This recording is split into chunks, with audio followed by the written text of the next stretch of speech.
This time around, I hope to help out, who is it? It's Curt KB5JO. I see lots of help from Steve AA7U and lots of others in this long thread that I went old school and printed so I could bring it out to the workbench. And so the big question from Curt is, what's wrong with my VFO, or why is it different than the NorCal 40A? And I think he's got some really interesting questions, and I think I had the same basic issue when I go back to when I built mine. If you look around the bottom here, there's an extra, I think that's a 10 picofarad cap. I forgot what I put on. Extra 5, I guess, or maybe 10, I'll look. But he's asking the same question: why is the VFO output lower on the NorCal 40B than on the 40A? So I had a whole bunch of questions around that same idea. And so the question became, actually this is too dirty to deal with. So lots of color on the original Build It schematic from the 40B. But I think up here I have a 40A schematic, so let me grab that. We do? Okay, so if we look at this, we can look at the VFO, and I kind of like the color better, but so there's the VFO output. Oh, this is a 40A, but this is a different schematic, so let me get a different one here. That one must be pretty old. It doesn't have the same layout or values.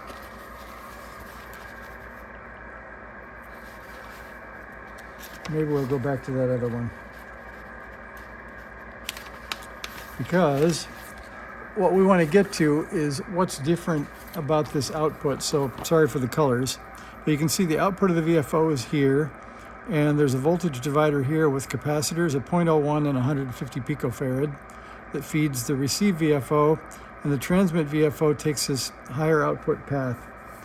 And I think I had the same issue that I think it's Curt talked about, where when you connect up the transmit VFO, you get a lower receive VFO. So I've done a few things that we can play with. One is I built this, let's call that the test bed. So this is only the NorCal 40A transmit section and VFO. So we can look at a normal functioning transmit section, a VFO, and then only this resistor, this cap. This is not installed yet, the 150. And then when you go up to where the TX VFO hits, you can see that goes up here through C31, which is the 5 picofarad. And then you can see over here, receive VFO goes directly in to the RX mixer U1. So we're going to look at what happens to those levels with various parts inside. The other thing that I wondered is, what if it's the NE602 that's causing the loading? So I took great pain and risk, but you can see this is a surface mount NE602. I took great pain and risk, and I took out the original Signetics part, that's this, and put in a socket, which is kind of against my better judgment. Usually you don't put sockets on RF chips around the receive section, but I did it, and so far it seems to be working. And then if we turn this off, we can pull this out, and you can see, even worse, there's another socket underneath this surface mount one because I didn't want to bend the pins. So it's pretty easy to swap in and out, so we'll use that as one of the experiments. To start out with, the one thing I wanted to show you is we'll look up at the ICOM 735, because it has, I guess, what we would say is maybe a calibrated VFO, or pardon me, a calibrated S meter. So you can see that I'm still looking at like S6 background noise on 40 meters. And this signal happens to be S7, so I can receive it. But when I show you the NorCal 40B, don't expect too much, because the noise level is like S6 or something, S5. So let's try that first. We'll switch over to that and turn it on and see if we can find one of those signals that we can hear there. Well, there's a loud one. See if we can find a quieter one. That was a little bit over the top. That might be a good one to adjust your AGC on, I guess. Maybe that's the only one I'm going to get.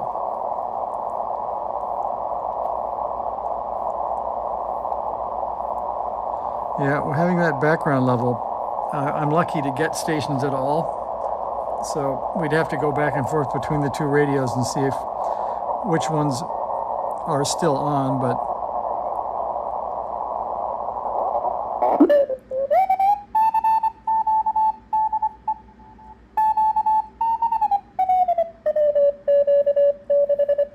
that is pretty loud. That's kind of fun. We'll see if we can get the AGC to work. Little sidetrack.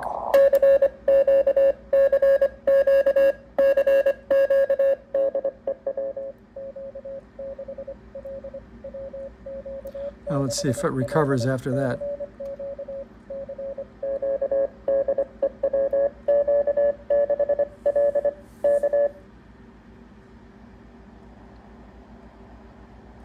Yeah, you can hear the noise level come up slightly, but I guess I got it too low.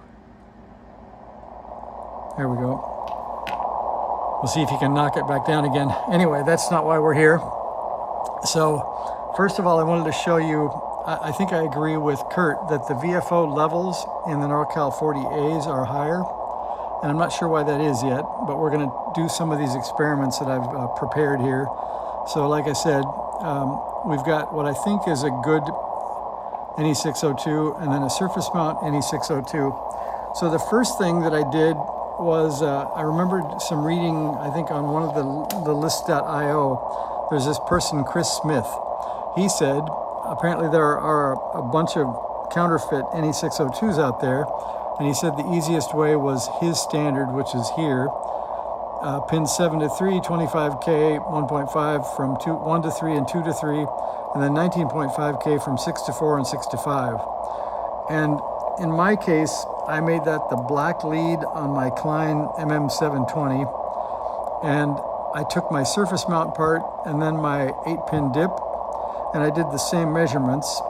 I got the right magnitude here. Instead of 25K, I got 26.8 and then 23. These were quite different than his. I got 4.9 megohms and 4.8 megohms on the two leads.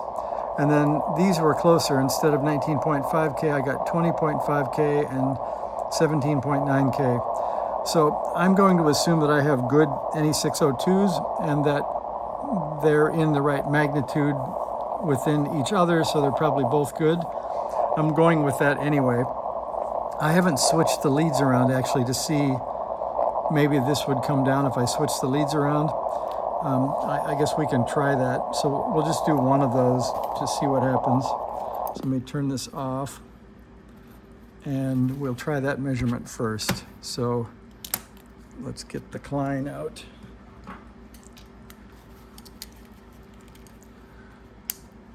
So it's not my favorite meter, but it's my current meter, so it's not bad. The pet peeves are it shuts off a little too quickly, but it's okay. All right, so pin 1 is closer to me on the right, and we want to know if 1 to 3, my current measurement was 1 to 3. Let's see, we'll put this in auto ranging.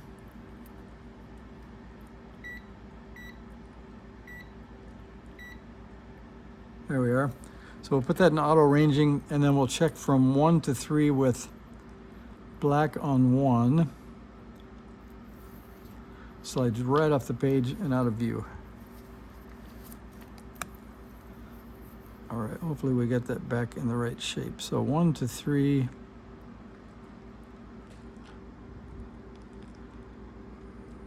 One to 3 says 11.76 K ohms.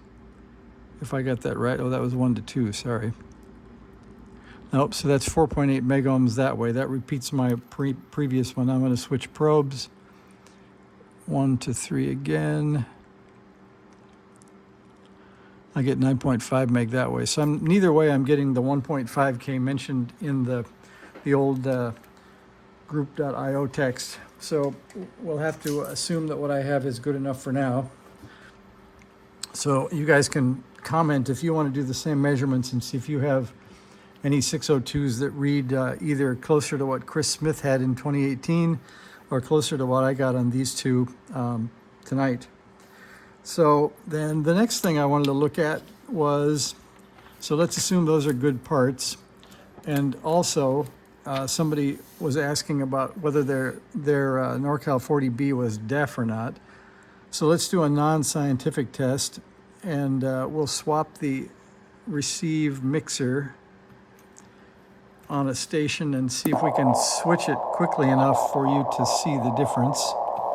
So we'll find hopefully one signal that maybe a heterodyne would be the right thing to find. There's our loud guy again. I don't think that's the right one to check our signal strength on.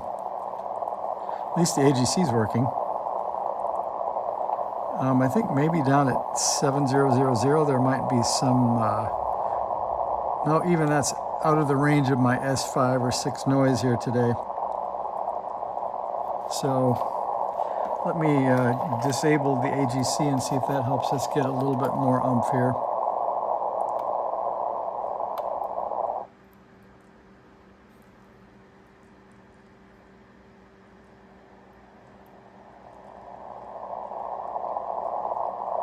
Doesn't seem to, but let's see.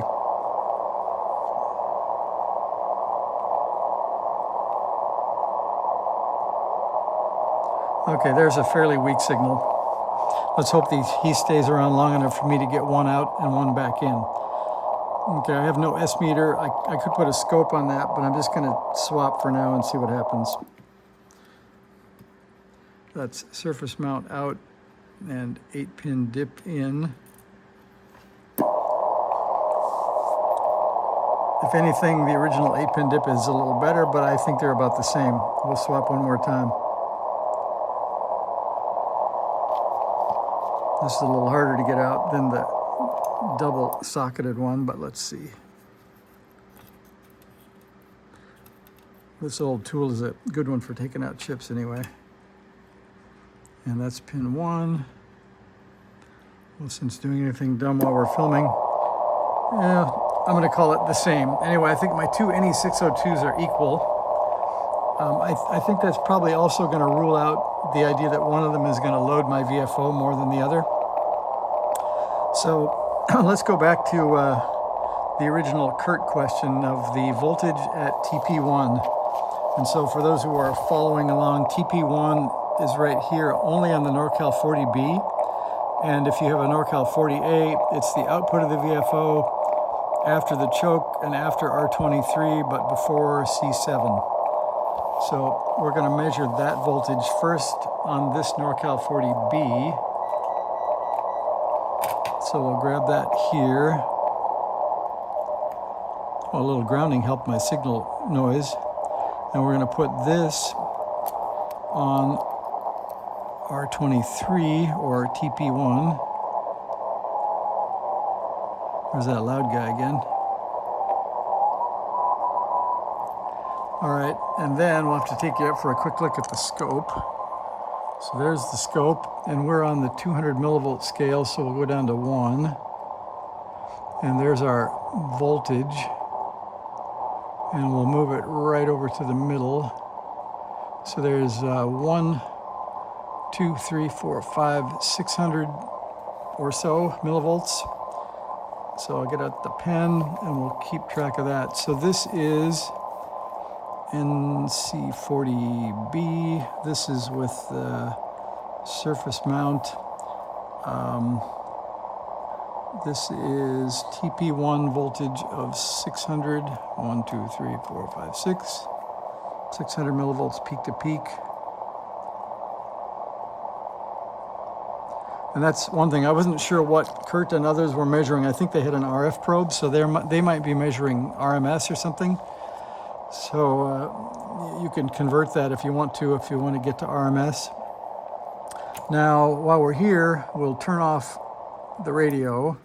We'll pull out the NE602 and we'll turn it back on again and see Okay, well, so this is normal condition.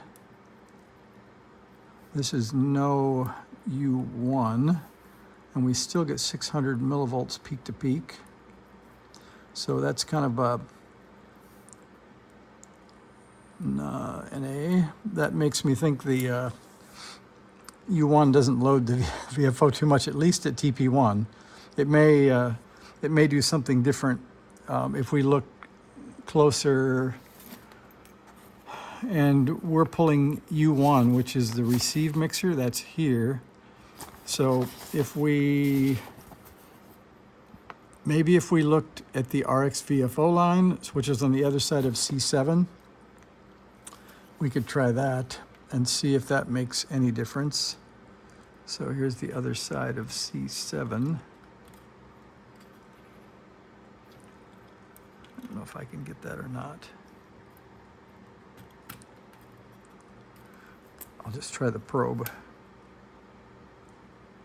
Okay, there's the other side of C7. That's still 600 millivolts. Now I'll put the NE602 back and then power back up again. I'm not putting it in backwards, but I'm putting it in left-handed. All right, power back up and look at C7 again. It's still 600 millivolts. So we can document that. So this would be RX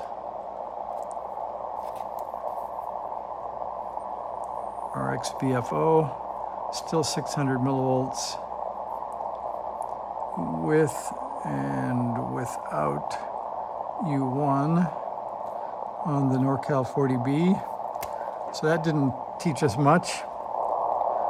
Now, I think we can leave that and we'll go over to our test chassis and see what's different, because it is quite different. So let's pull the plug here. And this next example here won't have sound or any receiver, so we're just going to look at transmit levels. So this one, to give you a little more view, we have the VFO, looks like a little bit abused looking, and no screw holding that down yet, but otherwise it's a complete transmitter. I have a 50 ohm load across the output. I have a switch here for the key, so I can turn that on to transmit or not. And then I've got a power jack here on the side. I can give it voltage. So this should be fairly standalone as a test tool. And we can hook that up to power. Don't know what you'd rather look at, the scope or the test bed, but we'll try to show you both. All right, so here, in this case, I didn't finish the input to the receiver to make this experimentation a little easier. So in this case, I'll zoom in and you can look. You can see here that U1 is not populated. C7 is populated, and from the original Curt questions, C7, I guess we'll put that up here, C7 equals a 103, and C31 is a 5 picofarad. And also in the schematic, if we look again, here, so there's C7, here's C32, that's 150 picofarad. And so that's not in yet. And you can see that that is here, just sticking in the board to show you where it goes. I'll grab a pair of needle nose and pull it out. So C32 is, whoops, sorry about that, is right there. We'll pull that out.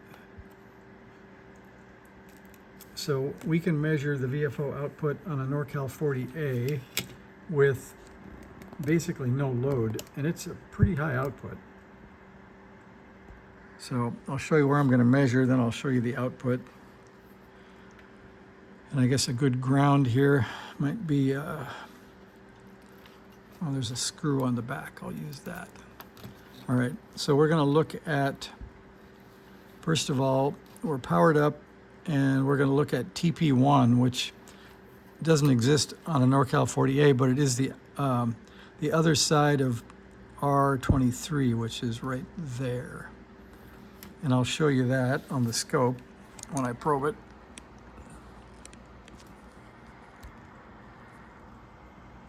Sorry about my camera mount. It's got some hysteresis, so I got to overshoot and come back. All right, I'm putting on the hook on the probe, and I'm going to hook onto R23, and you can see that that is definitely not 600 millivolts. So we'll go from the 100 millivolt scale to the volt scale, and starting at the bottom of the trace, you can see that we have 1, 2, 3, 4, 5 volts peak to peak.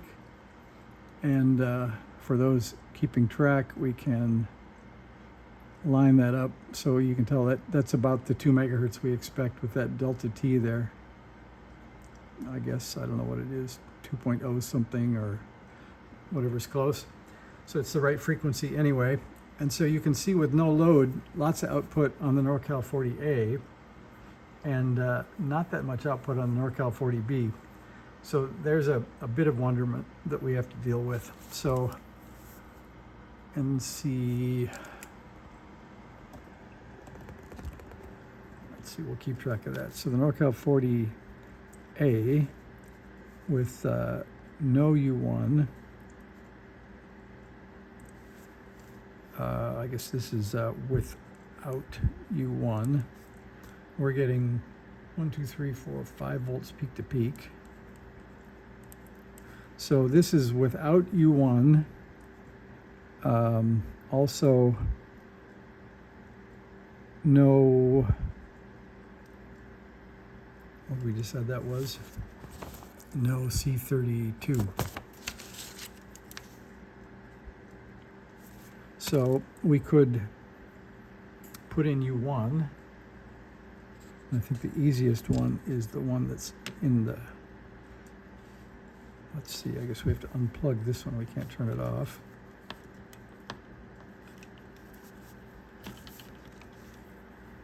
And I'll zoom back out a little bit. All right, we're going to put U1 back in with pin 1 going the right direction.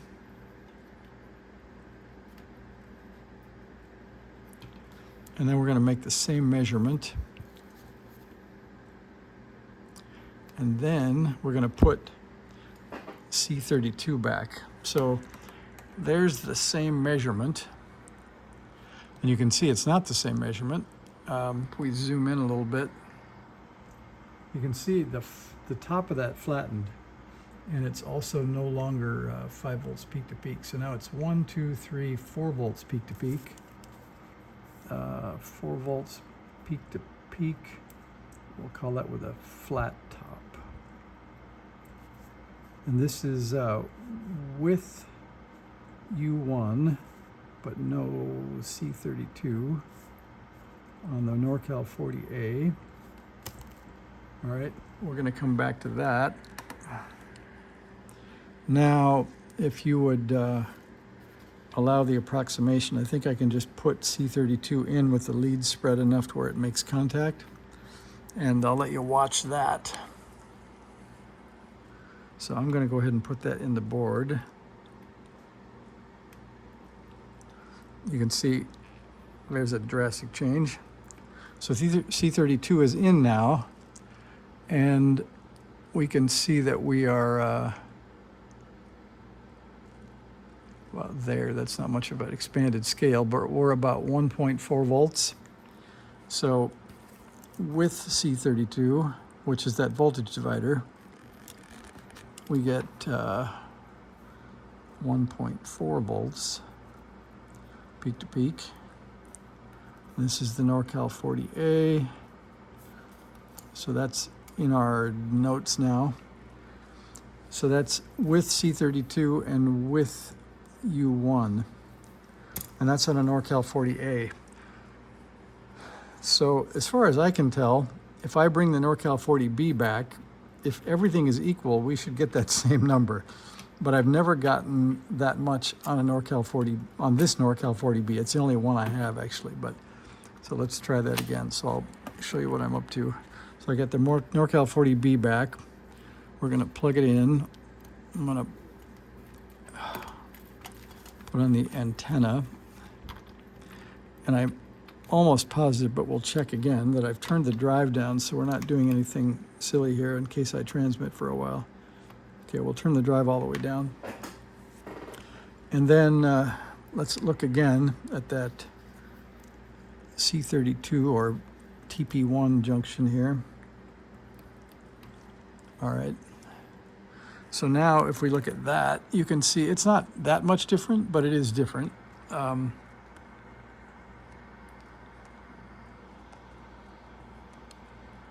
Let's see if I can get you zoomed in on that. So you can see if we expand the scale here slightly. Let's go to, there's 100 millivolts per division. So 1, 2, 3, 4, 5, 6. So we're still on the NC40B with everything normal. We're getting still 600 millivolts peak to peak. So the question is, why is it half or almost half? We had 1.4 volts peak to peak on the NC40A, and the NC40B we only get 600 millivolts. And again, this is not normal. This is without U1. So we'll put U1 back and we'll see what we get with that.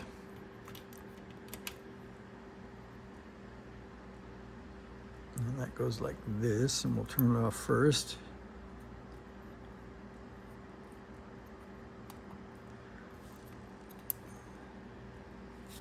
All right, so that's back in, and there's the same 600 millivolts peak to peak.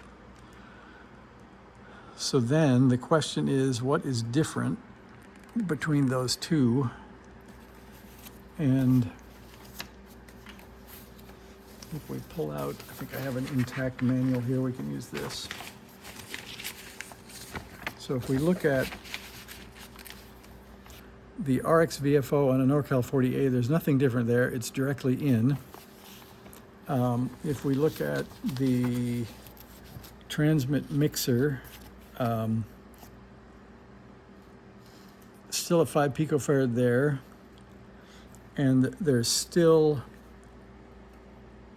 a 0.01, a 1.8K, RFC1. This is a 1 millihenry. I think it is,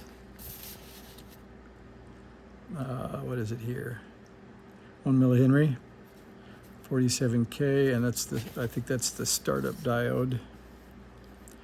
So the output of this VFO seems to be the same, 0.01, 150, and the 1.8K. So I don't see anything really different.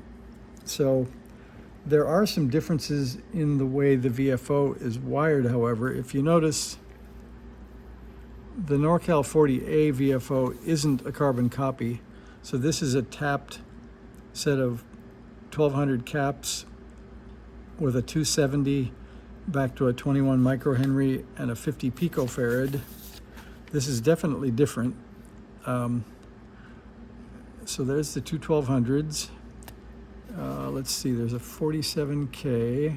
I guess that's the same, just drawn differently. And then a diode across the 47K is the same. A 390 is the coupler back to L9. They're both 21 microhenry. The VFO sets are the same. I guess it is a same copy, just drawn differently, with the diode across it and a 47 NPO between it. No, it's exactly the same VFO. So I don't know what's different at this point. There could be maybe a difference in the FETs, I suppose. So we can look and see, what do we have here? So Curt, I'm not giving you any good answers here yet. Let's see, if I look very closely, the FET right there is a J309. That is Q8, and Q8 is the VFO, so that's a J309 as they list it. Let's see. I think that's all we have to go with. And if we bring up our test subject here, so it's Q8 is a J112, I guess. That's right there. So we will assume that that's fairly equal, but I don't know. So I don't know if there's something different about the board layout or what, but why they would be, one would be twice as big as the other one, I'm not sure. So I'm going to call that, this is 30 minutes already, so sorry for the long video. But I guess we got some data points. We don't have an answer yet, but we do know that there's something different. And I guess the thing that I forgot to allow for on this was that I still have C31 paralleled with an extra 10. So if you look at that, that's the input to the transmit mixer. So I can take that 10 off and see if we go lower, but I think it actually, I think it helped the situation, but I'll go ahead and pull it off here. All right, that's loose. So now we'll measure the same thing and see if we take that out of the circuit, if it helps us or not. All right, we're powered back up, and we're going to go back and look at TP1 again without that extra cap in there.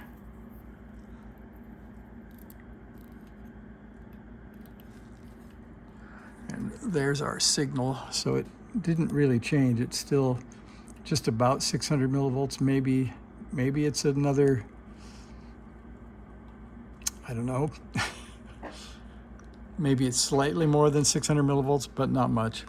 So no real answer for you, but 30 minutes of messing around. Let me know if you can think of something else we can look at as to why a NC40A VFO would have more output than a 40B.